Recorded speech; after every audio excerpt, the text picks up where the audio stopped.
नमस्कार। हमारे खास कार्यक्रम में आपका स्वागत है। मैं हूं आपके साथ दीपा सिंह।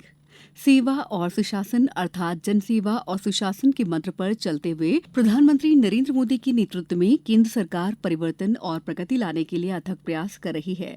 आज सेवा पर्व की इस विशेष श्रृंखला में हम आपको बताएंगे कि कैसे मोदी सरकार हमारे पर्यावरण और जैव विविधता में सकारात्मक बदलाव लेकर आई है। पेश है हमारे संवाददाता की एक रिपोर्ट। भारत की पर्यावरणीय सद्भाव की यात्रा एक जीवित चित्रकला के रूप में उभर रही है। पिछले 11 वर्षों में प्रधानमंत्री नरेंद्र मोदी के नेतृत्व में इस प्राचीन ज्ञान को मजबूत और व्यवहारिक कार्यवाही में बदला गया है। हमारे लिए एनवायरनमेंट ये आर्टिकल ऑफ फेथ है। पूरे सृष्टि को चलाने के लिए मिल्किंग ऑफ नेचर तक तो चल सकता है, लेकिन एक्सप्लॉइटेशन ऑफ नेचर नहीं चल सकता। बाघ परियोजना और शेर परियोजना से लेकर महत्वाकांक्षी चीता परियोजना तक देश ने प्राकृतिक आवासों को मजबूत किया और उन प्रजातियों को फिर से स्थापित किया जिनके लुप्त होने का डर था। आज भारत में जंगली बाघों की जनसंख्या पूरी दुनिया में सबसे अधिक है। एशियाई शेरों की जनसंख्या 891 तक पहुंच गई है, जो पिछले एक दशक में 70% की वृद्धि को दर्शाता है। वहीं चीते 7 दशकों बाद भारत में लौटे हैं और भारतीय भूमि पर नए शावक पैदा किए गए हैं, जो प्रमुख परियोजना चीता का हिस्सा है। आज भारत की धरती पर चीता लौट आए हैं और मैं ये भी कहूंगा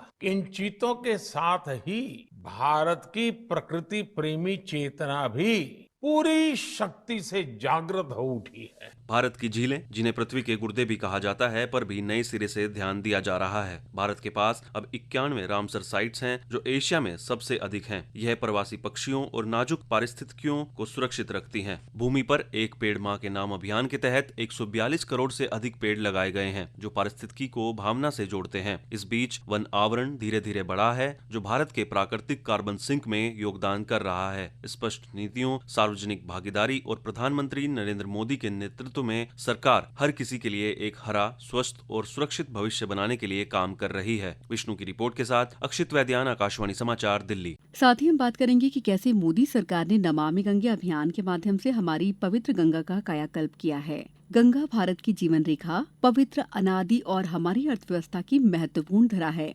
प्रधानमंत्री नरेंद्र मोदी की सरकार ने वर्ष 2014 में गंगा की सेहत को पुनः स्थापित करने के लिए महत्वाकांक्षी और समग्र नमामि गंगे कार्यक्रम की शुरुआत की। प्रधानमंत्री मोदी ने कहा है कि गंगा की स्वच्छता केवल सरकार की प्राथमिकता नहीं, बल्कि हम सबकी सामूहिक जिम्मेदारी है। सदियों से कल कल बहती माँ गंगा को स्वच्छ रखना हम सबकी बहुत बड़ी जिम्मेदारी है। इसी उद्देश्य के साथ नमामि गंगे अभियान की शुरुआत की। नमामि गंगे एक बहुआयामी पहल है, जिसमें प्रदूषण नियंत्रण, पारिस्थितिकी पुनर्स्थापन, क्षमता निर्माण और जन भागीदारी को जोड़ा गया है। ये न केवल गंगा की स्वच्छता और पर्यावरणीय संतुलन पर ध्यान देता है, बल्कि उन करोड़ों लोगों की आजीविका से भी जुड़ा है जो गंगा पर निर्भर हैं। कार्यक्रम के तहत प्रदूषण नियंत्रण में उल्लेखनीय प्रगति हुई है। सीवरेज ट्रीटमेंट क्षमता अब 2014 से पहले की तुलना में 30 गुना से अधिक हो चुकी है।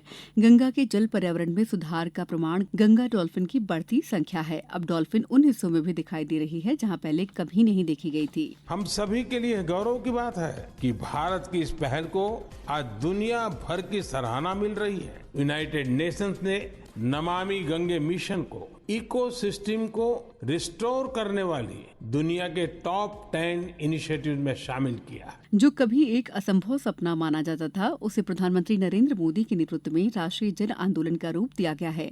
उपेक्षा का बोझ झेल चुकी पवित्र गंगा अब नई उम्मीद के साथ बह रही है, जहां आस्था से जुड़ा विश्वास ठोस कार्रवाई से मिलकर एक दूरदृष्टि को साकार कर रहा है। हमारे इस खास कार्यक्रम में फिलहाल इतना ही। दीजिए इजाजत। नमस्कार।